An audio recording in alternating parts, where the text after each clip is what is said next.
I'm Kathleen Panning. What's your management? Have you ever thought about that? What is the management style of the congregation where you may be a pastor, or where you're a member, or where you're on staff or the governing board?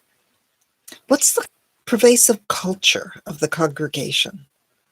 Now, I can't speak much for the realities in a Jewish congregation or Muslim community or many other faiths, but as a retired Christian pastor, I've seen a lot of different things. And one thing I can tell you is there's not all just one management style in any of those kinds of congregations. And recently I was reading in Brene Brown's book, Dare to Lead.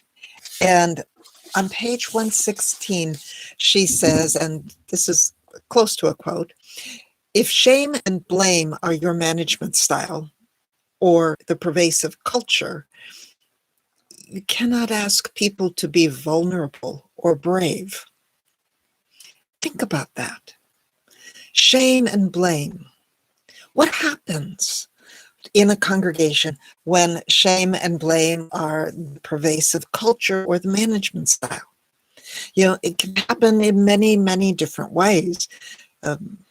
Judgment, criticism, those subtle little things where, if something doesn't come out right, if things don't go the way whoever decides it's supposed to go, then somebody gets shamed. Oh, that's not the way it's supposed to be, or blamed for being wrong, or for something not going right, or if there's not enough funds in the offering, is it shame on you for not contributing?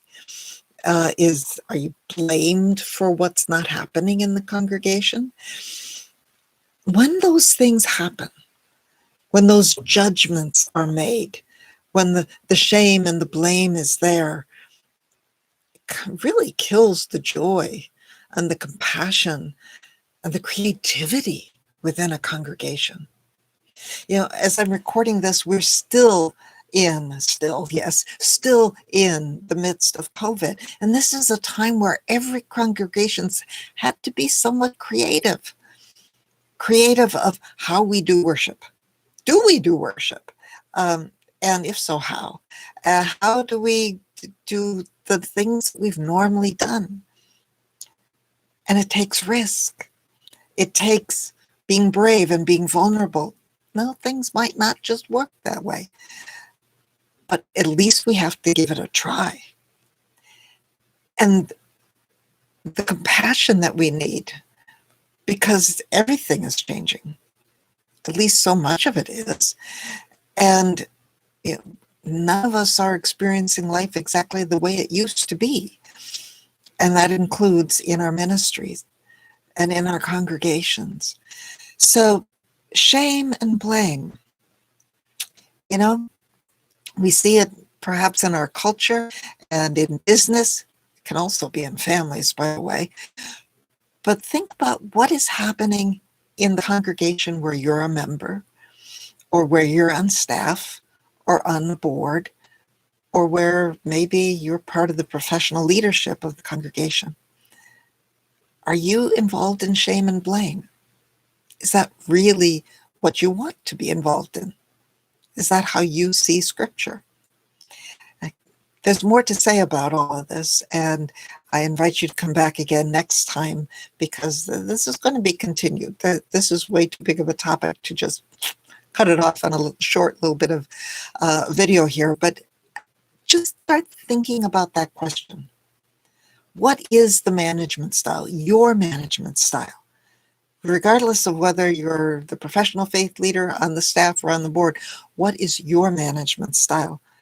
At home, in your business, in your work, even in the community, faith community you might be a part of. What is your management style? Is it reflective of how you understand God? I encourage you to start thinking about that. And I encourage you to come and join me again here in this channel, and there'll be a little bit more to say about all of this, to be continued. And in the meantime, I invite you to check me out on aflameministryconsulting.com. That's AFLAME ministryconsulting.com. And there's a bunch of other things there as well, some blog posts and some other things as well. So, well, come and join me. This is an interesting topic, and I'd love to see you back for the next installment. God's peace.